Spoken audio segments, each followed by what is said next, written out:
Chapter 4 The Positioning School Strategy Formation as an Analytical Process.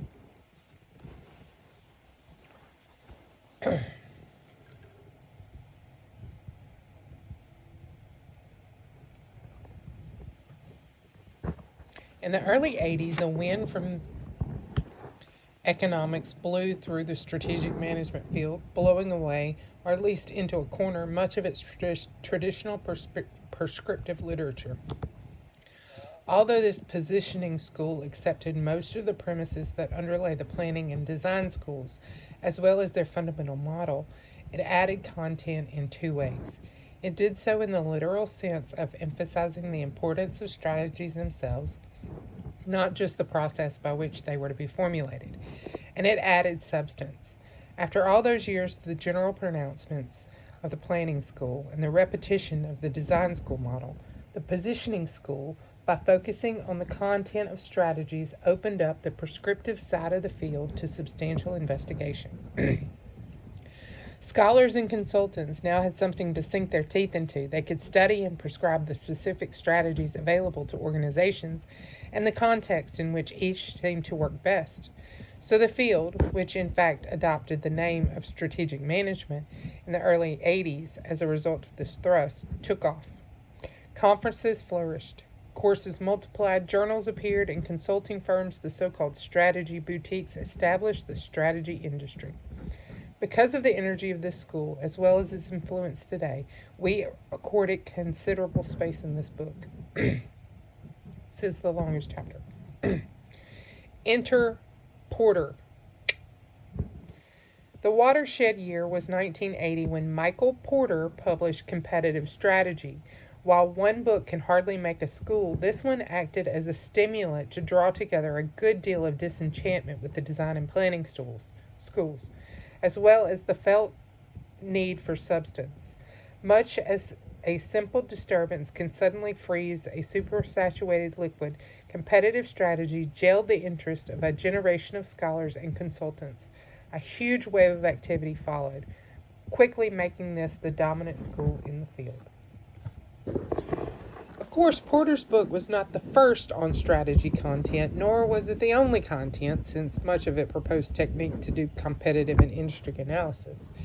Earlier work on strategy content had been done especially at the Purdue University Krannert Business School by people like Dan Schindel and Ken Hatton, and Porter himself took his lead from industrial organization, a field of economics that had long addressed related issues, albeit with a focus on how industries rather than individual firms behave.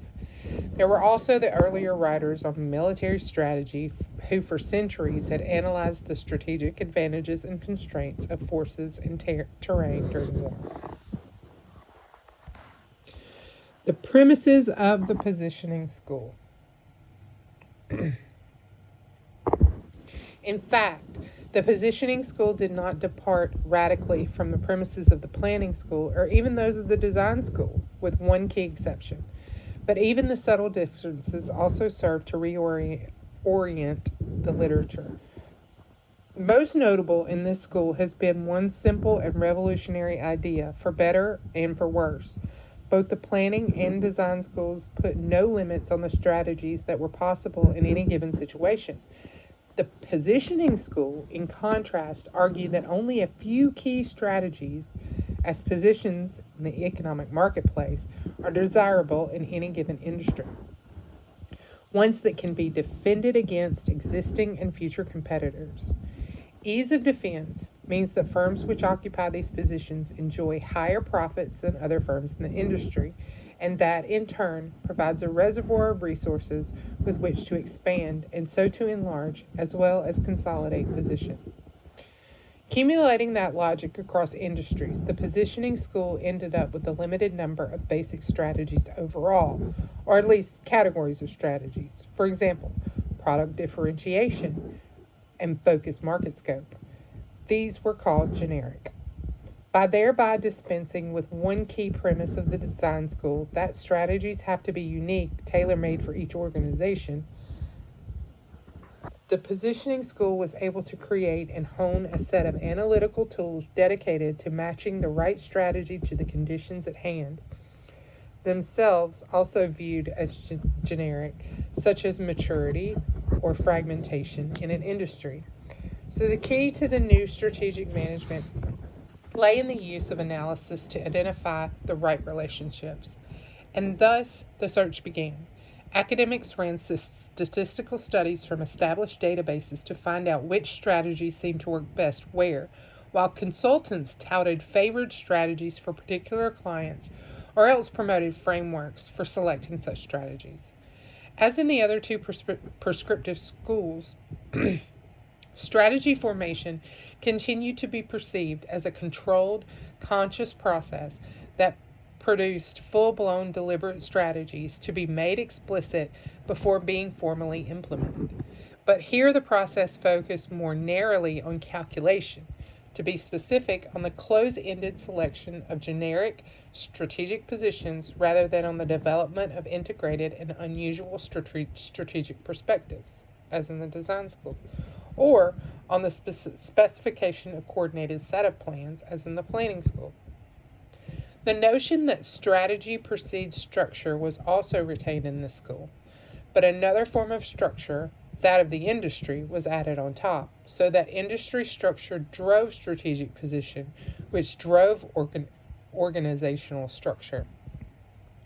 The process continued to resemble that of the planning school in its formality, particularly in the external appraisal stages, with Porter, 1980, being especially detailed about the steps by which to do competitive and industry analysis. Again, as in planning, the chief executive remained the strategist in principle, while the planner retained the power behind the throne, except that the positioning school elevated the planner's importance another notch. Here that person became an analyst, often on contract from a consulting firm, a studious calculator who amassed studied reams of hard data to recommend optimal generic strategies. But to repeat an important point, that analyst did not design strategies, indeed did not even formulate them, so much as select them. In some sense, strategies were to be plucked off the tree of generic strategic opportunities. To summarize these premises of the positioning school: number one, strategies are generic, specifically common, identifiable positions in the marketplace. Number two, that marketplace, the context, is economic and competitive. Number three, the strategy formation process is therefore one of selection of these generic positions based on analytical calculation. Number four, analysts play a major role in this process, feeding the results of their calculations to managers who officially control the choices. And number five, strategies thus come out of this process full-blown and are then articulated and implemented. In effect, market structure drives deliberate positional strategies that drive organizational structure. The body of this chapter describes three different waves of the positioning school. Number one, the early military writings. Number two, the consulting imperatives of the 70s. And number three, the recent work on empirical propositions, especially of the 80s. We devote considerable space to the third wave before turning to our critique and assessment of the context of this school. The first wave, origins in the military maxims. If the positioning school is truly to focus on the selection of specific strategies and tangible positions in competitive context, then it must be recognized as a good deal older than might otherwise be assumed.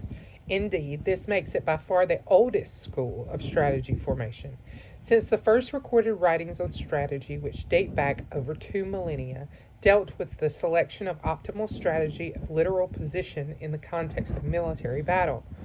These writings codified and expressed common sense wisdom concerning the ideal conditions for attacking an enemy and defending one's own position.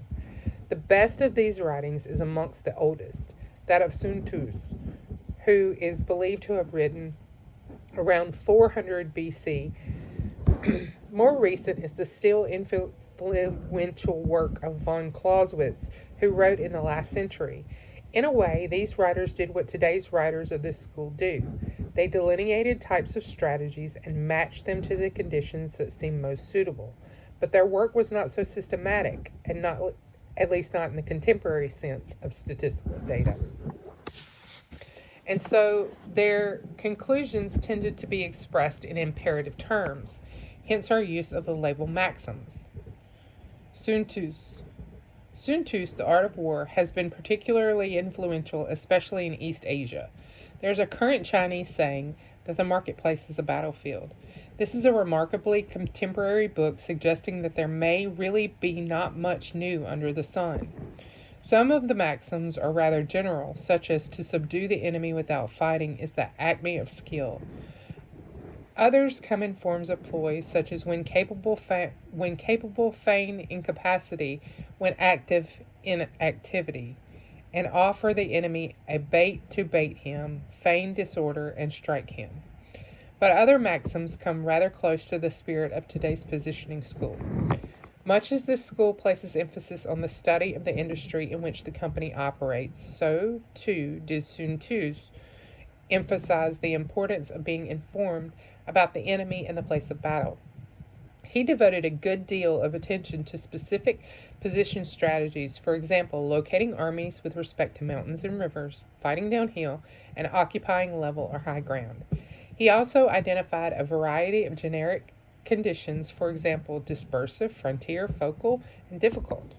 He then presented maxims linking generic strategies to each of these generic conditions. For example, do not fight in dispersive ground, do not stop in frontier borderlands. In focal ground, ally with neighboring states, in deep ground, plunder. As for numerical strength, when 10 to the enemy's 1 surround him, when 5 times his strength attack him, if double his strength divide him, if equally matched you may engage him, if weaker numerically be capable of withdrawing, and if in all aspects unequal be capable of eluding him. Other maxims anticipate what is called in today's positioning school first mover advantage. Generally, he who occupies the field of battle first and awaits his enemy is at ease. He who comes later to the scene and rushes into the fight is weary. But it is the following passages of his work that demonstrate just how old the modern wave of positioning school is. Now the elements of the art of war are first, measurement of space, second, estimation of quantities, third, calculation, fourth, comparisons, and fifth, chances of victory.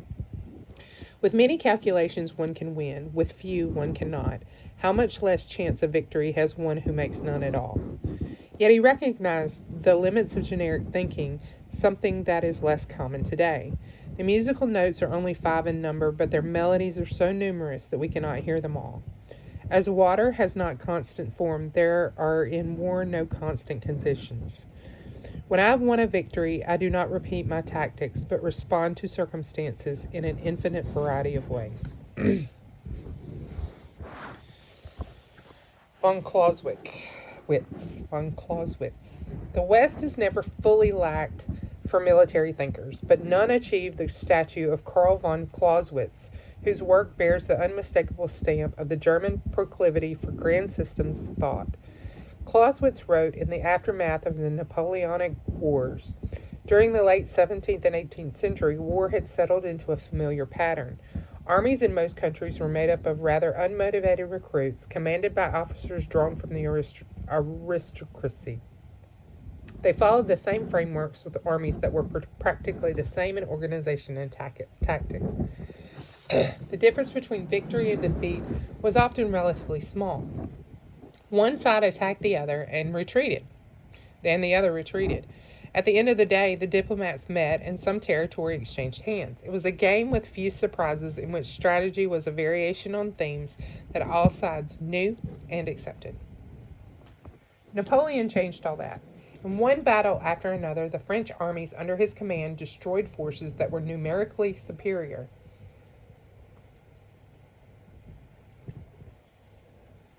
His victories were not only military, they were also intellectual.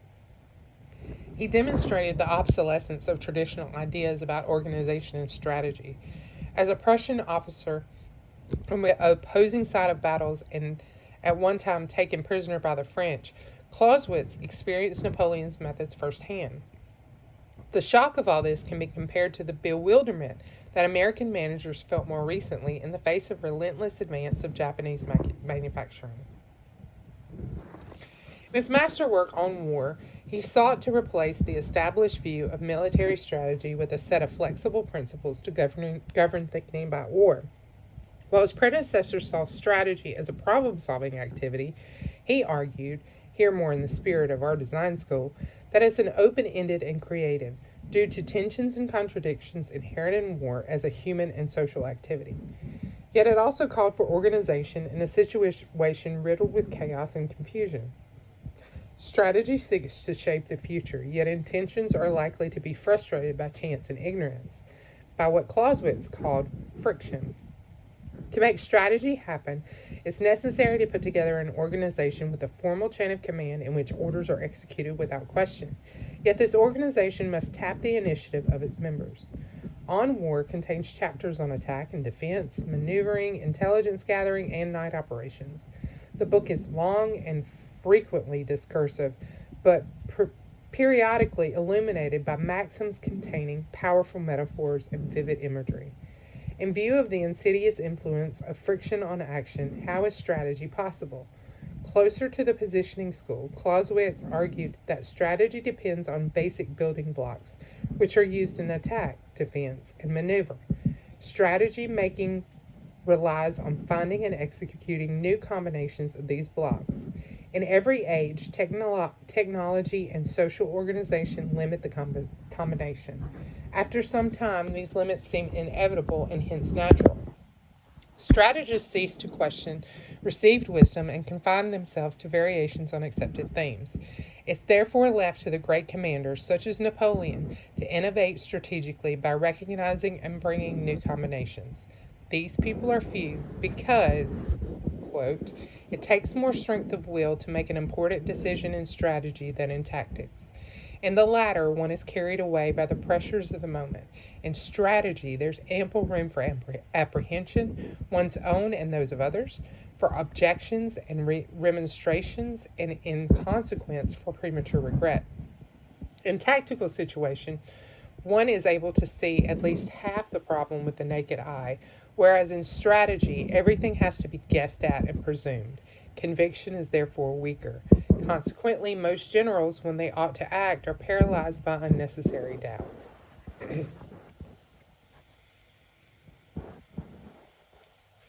Clausewitz's influence in more recent times is reflected in a book by the American Colonel Harry Summers called On Strategy, the Vietnam War in Context. When the Pentagon planners ignored in that arena, argues Summers, were the fundamentals of what the Pentagon planners ignored in that arena, argues Summers, were the fundamentals of strategy that Clausewitz outlined. The first of these was the insistence that war is merely the continuation of policy by other means. This frequently cited dictum is often interpreted as an affirmation of the subordination of military to civilian authority. But it is a warning that strategy should not become dominated by the short term, that transient success should not be confused with enduring performance. Summers also borrowed from Clausewitz the notion of friction, applying it to the resilience, energy, firmness, belief in the cause, and devotion to duty of the enemy. Pentagon planners misperceived the Vietnamese ability to take terrible punishment and continue to fight. Summers' book updates Clausewitz's insights for the mid-20th century, causing Clausewitz at his point of departure. Taking Clausewitz at his point of departure, he analyzed the Vietnam conflict in terms of the principles of war, as stated in 1962 Field Service Regulations of the United States Army. These are reproduced in the accompanying box.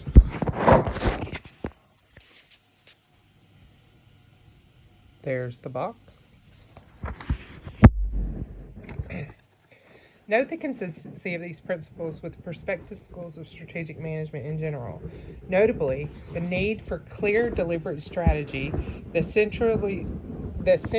centrality of authority to develop or at least execute that strategy, the need to keep strategy simple, and the presumed proactive nature of strategic management.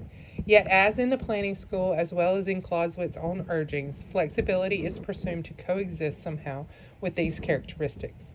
War is inherently unattractive to civilized people, but as the woeful inadequacies of the Allies in the face of the Nazi military aggression demonstrates, distaste for war can result in disaster too.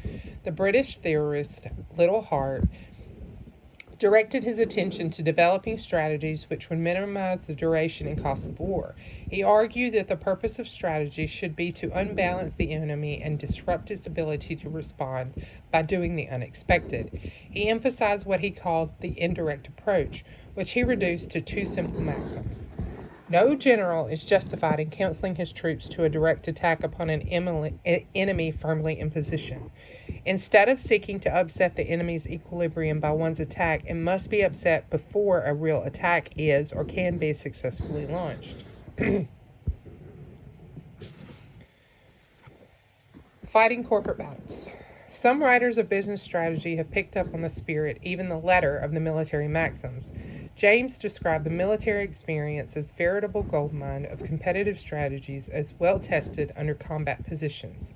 He saw remarkable similarities with business in terms of deterrence, offense, defense, and alliance, as well as in the use of intelligence, weaponry, logistics, and communication, all designed for one purpose: to fight. And in his corporate strategy textbook, Robert Katz discussed maxims as always lead from strength, and the basic strategy for all companies should be to concentrate resources where the company has or can develop readily a meaningful competitive advantage. He added that for a large company, A, planning is crucial. B, give up the crumbs. C, preserve company strength and stability.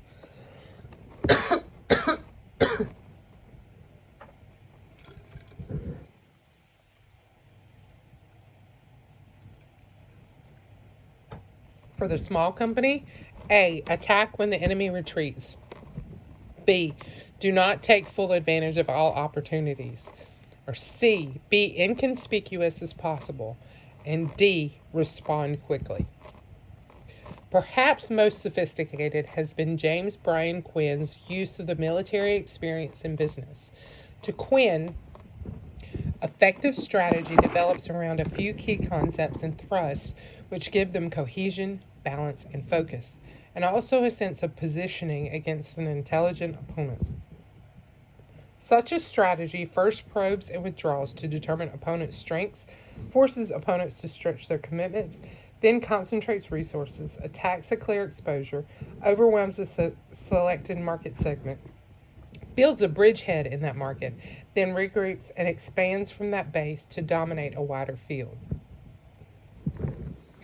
Table 4.1 lists some of the terms of military strategy that Quinn employs in his books.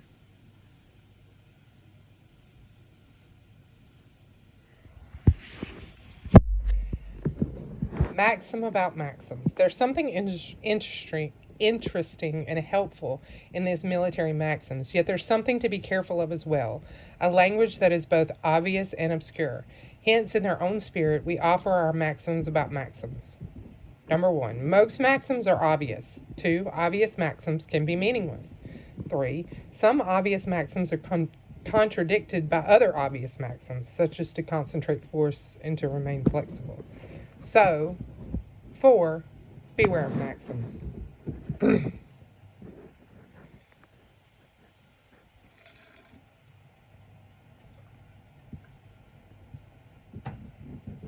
The second way, the search for consulting imperatives. The positioning school has been tailor-made for consultants. They can arrive cold with no particular knowledge of a business, analyze the data, juggle a set of generic strategies, basic building blocks, on a chart, write a report, drop an invoice, and leave. So, beginning in the 60s, but really accelerating in the 70s and 80s, the strategy boutiques arose, each with some niche in a conceptual marketplace to promote positioning concepts of its own. In one sense, these improved on many of the military maxims. Since the writers were sometimes more systematic students of experience, they too calculated, but they often interpreted that experience narrowly.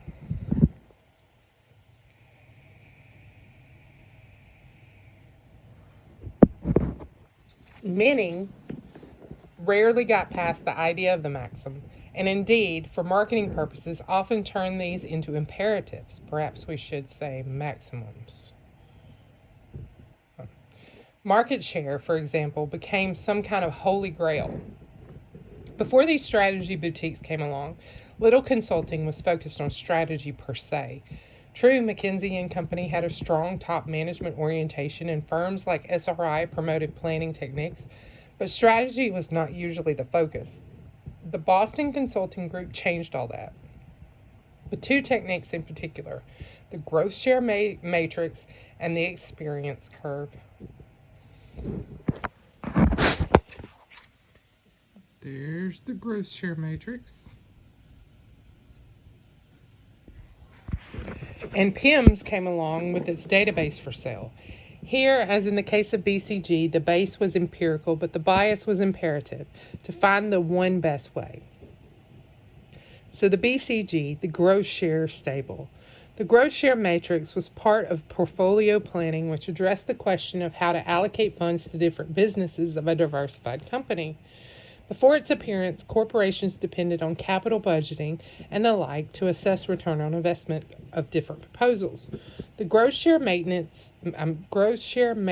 sought to embed these choices in a systematic framework. So Bruce Henderson, the guy who built BCG, says to be successful, a company should have a portfolio of products with different growth rates and different market shares. The portfolio composition is a function of the balance between cash flows. High growth products require cash inputs to grow. Low growth products should generate excess cash. Both kinds are needed simultaneously. There's 4 rules to determine the cash flow of a product.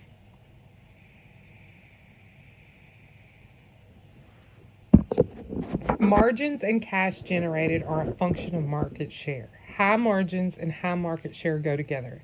This is a matter of common observation explained by the experience curve effect. Another, growth requires cash input to finance added assets.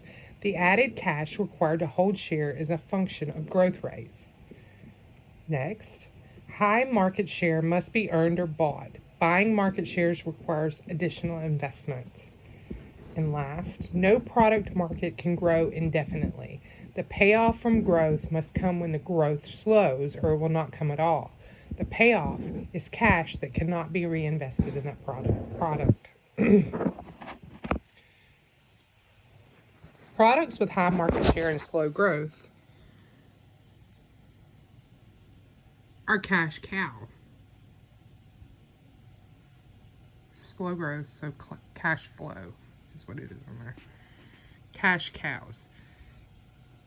Characteristically, they generate large amounts of cash in excess of the reinvestment required to maintain the share. This excess need not and should not be reinvested in those products. In fact, if the rate of return exceeds growth rate, the cash cannot be reinvested indefinitely except by depressing returns. Products with low market share and slow growth are dogs. They may show an accounting profit, but the profit must be reinvested to maintain share, leaving no cash throw-off. The product is essentially worthless, except in liquidation. All products become either a cash cow or a dog. The value of a product is completely dependent upon obtaining a leading share of its market before the growth slows. Low market share, high growth products are the problem children. They almost always require far more cash than they can generate. If cash is not supplied, they fall behind and die. Even when cash is supplied, if they only hold their share, they're still dogs when the growth stops. The problem children require large added cash investment for market share to be purchased. The low market share, high growth product is a liability unless it becomes a leader. It requires very large cash inputs that cannot generate itself. The high share, high growth product is the star and nearly always shows reported profits, but it may or may not generate all of its own cash. If it stays a leader, however, it will become a large cash generator when growth slows and its reinvestment requires diminish. The star eventually becomes the cash cow, providing high volume, high margin, high stability, security, and cash throw off for reinvestment elsewhere. The need for a portfolio of businesses becomes obvious. Every company needs products in which to invest cash. Every company needs products that generate cash. And every product should eventually be a cash generator. Otherwise, it's worthless. Only a diversified company with a balanced portfolio can use its strengths to truly capitalize on its growth opportunities. The balanced portfolio has stars, whose high share and high growth assure the future, cash cows that supply funds for that future growth, problem children to be converted into stars with added funds. Dogs are not necessary. They are evidence of a failure either to obtain a leadership position during the growth phase or to get out and cut the losses. Note the reductionist nature of this technique. BCG took the two major categories of the classic design school model, external environment and internal capabilities, selected one key dimension for each, market growth and relative market share, arranged these along two axes of a matrix, divided it into high and low, and then inserted each of the boxes labels for the four resulting generic strategies. Then presumably, all the company had to do was plot its condition and select its strategy, or at least sequence its strategies as it went around the matrix, passing money from one business to another in the prescribed way. Really rather simple, better even than a cookbook, which usually requires many different ingredients. As Seeger pointed out in a colorful article, however, not terribly friendly to all this, what looks like a star might already be a black hole, while a dog can be a corporation's best friend. And cows can give new products called calves as well as the old one called milk, but in both cases only so long as the farmer is willing to invest the attention of a bull periodically. To extend its own mixture of metaphors, the BCG of those heady days may have mixed up the ordinary milk cow with the goose that laid the golden egg. BCG, exploiting experience. The experience curve dates back to some research done in 1936 that suggested that as a cumulative production of a product doubles, the cost of producing it seems to decrease by a constant percentage. In other words, if the first widget ever made cost $10 to produce, then the second should cost about $8, the fourth $6.40, and the 10 million 20% less than the 5 million. In brief, firms learn from experience at a constant rate. Figure 4.2 shows an example from a BCG publication. BCG publication. The idea is interesting. It suggests all other things being equal, the first firm in a new market can rev up its volume quickly to gain a cost advantage over its competitors. Of course, the essence of strategy is that all other things are rarely equal. In fact, the widespread application of the experience curve often led to an emphasis on volume as an end in itself. Scale became all important. Firms were encouraged to manage experience directly. For example, by cutting pieces to grab market share early so as to ride down the experience curve ahead of everyone else. As a result of the popularity of this technique, as well as the growth share matrix, being the market leader became an obsession in American business for a time. PIMS, from data to dicta. PIMS stands for Profit Impact of Market Strategies, developed in 1972 for General Electric, later to become a standalone database for sale. The PIMS model identified a number of strategy variables such as investment intensity, market position, and quality of products and service, and used them to estimate expected return on investment, market share, and profits. PIMS developed a database of several thousand businesses that paid in, provided data, and in return could compare their position with samples of others.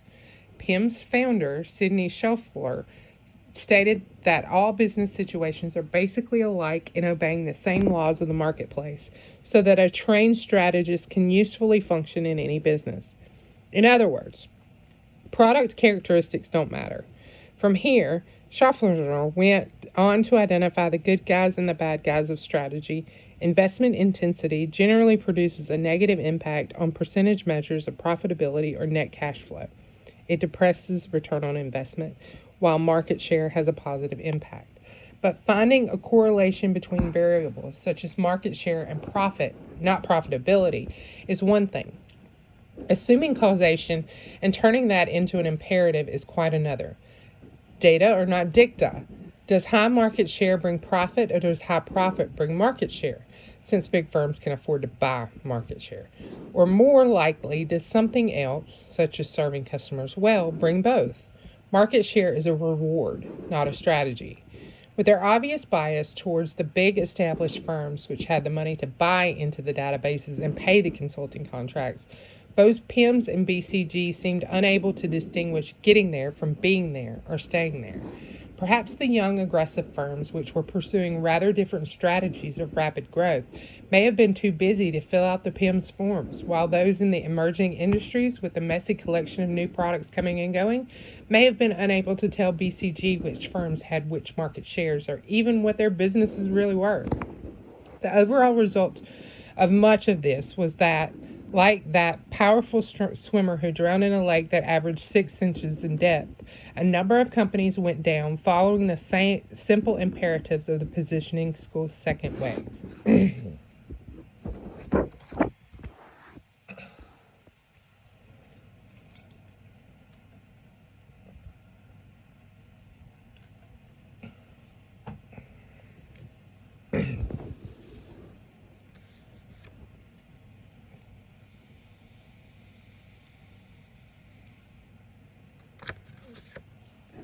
The third wave, the development of empirical propositions. What we are calling the third wave of the positioning school, which began to trickle in the mid-70s, exploded into prominence after 1980, dominating the whole literature and practice of strategic management. This wave consisted of the systematic empirical search for relationships between external conditions and internal strategies. Gone was the faith in homilies and imperatives, at least about the content of the strategies, if not the process by which to make them. Instead, it was believed that systemic study could uncover the ideal strategies to be pursued under given sets of conditions. Porter's Competitive Strategy, published in 1980, really set this work on its course.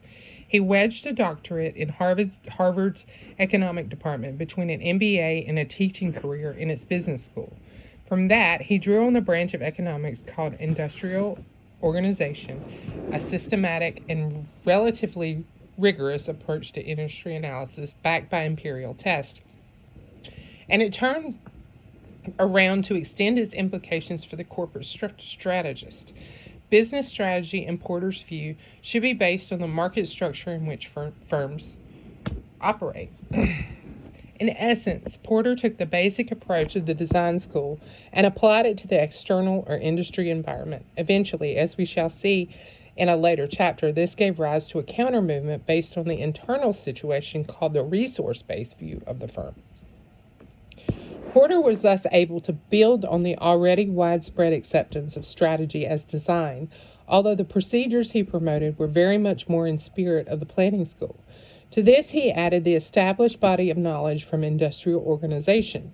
The combination was powerful, and it was an instant hit in both academic and business circles.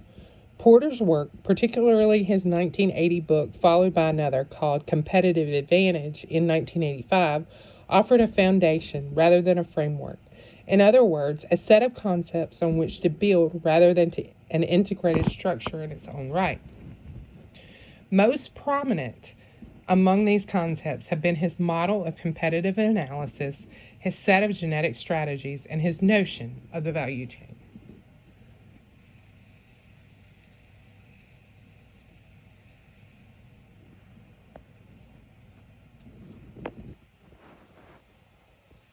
Porter's model of competitive analysis identifies 5 forces in an organization's environment that influence competition. These are described below and shown with their elements in Figure 4.3.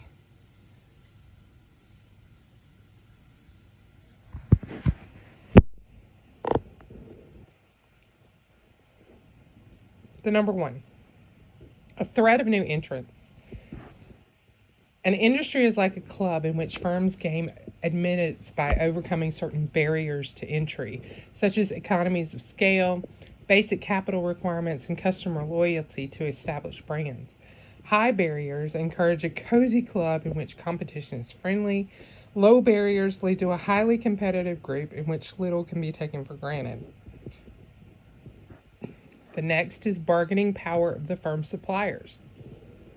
Since suppliers wish to charge the highest prices for their product, a power struggle naturally arises between firms and their suppliers. The advantage goes to the side which has more choices as well as less to lose if the relationship ends. For example, the firm that need not sell the bulk of its output to one customer or the one that makes a unique product with no close substitutes. Next is the bargaining power of firms' customers. A firm's customers wish to get prices down or quality up. Their ability to do so depends on how much they buy, how well informed they are, their willingness to experiment with alternatives, and so on. Number 4 is the threat of substitute products. There's an old saying that nobody is irreplaceable. Competition depends on the extent to which products in one industry are replaceable by ones from another. Postal services compete with courier services, which compete with fax machines, which compete with email, and so on. When one industry innovates, another can suffer. And the 5th is the intensity of rivalry among competing firms. All of the previous factors converge on rivalry, which to Porter is a cross between active warfare and peaceful diplomacy. Firms jockey for position. They may attack each other or tacitly agree to coexist, perhaps even form alliances. This depends on the factors discussed above. For example, the threat of substitutes may drive firms to band together, while severe competition may erupt in industries where buyers and suppliers are of relatively equal power. The peculiarities of each of these forces may explain why firms adopt a particular strategy. For example, if the bargaining power of suppliers is high, a firm may seek to pursue a strategy of backward vertical integration to supply itself. Given the range of possible external forces, one might imagine that the range of possible strategies is rather large. But Porter takes the opposite position. Only a few generic strategies survive competition in the long run. This notion, like Clausewitz's building blocks, is what really defines the positioning school. Porter's generic strategies. Porter argued that there are but 2 basic types of competitive advantage a firm can possess: low cost or differentiation. These combine with the scope of a particular business, the range of market segments targeted, to produce 3 generic strategies for achieving above-average performance in an industry: cost leadership, differentiation, and focus, namely narrow scope, which is shown in Figure 4.